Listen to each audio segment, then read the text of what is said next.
certainly do. Right, so it kicks off. A Mother's Shame, spring 1920. Her chest was tight as she walked to the village hall, though whether from a lingering effect of the influenza she had somehow survived, or due to her current unease, she was unable to say. A good many had already gathered outside by the time she arrived. Neighbours, many once considered friends, all of whom now fell silent at her approach, though they leant together to whisper as soon as she had passed.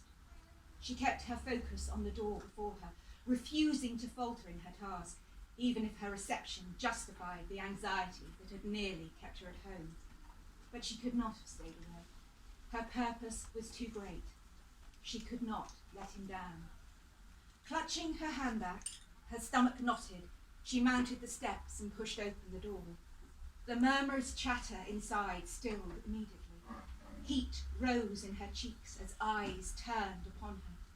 Mouths pinched with displeasure. Eyebrows hitched with surprise. Foreheads furrowed.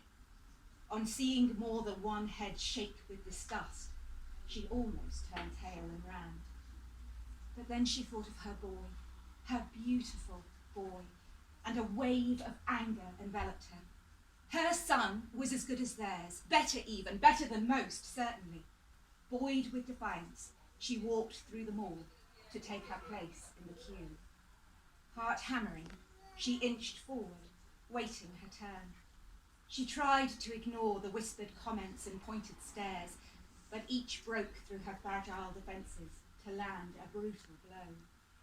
At last, she found herself facing the Reverend, a ledger spread wide before him, a cash box to his side. Before she could lose her nerve, she opened her bag and placed her hard-earned money upon the table. "That's my donation." The Reverend had the good grace to look uncomfortable. I'm afraid we cannot accept it." "Why not?" she demanded, a quiver in her voice. "My money is as good as the next man's." "What seems to be the problem?"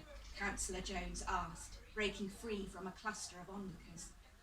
Her mouth dry, she turned to face him. "I've come to pay my money. My son served his country. His name deserves to be on the memorial, along with the other boys from the village who fought and gave their lives." Reaching down, he swept the money back towards her.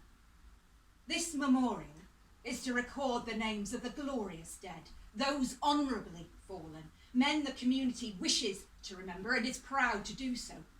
I lost 2 sons on the Somme, and quite frankly, it would be an insult to their memory and to the memory of all the other brave boys who died so courageously to have the likes of your son listed alongside them.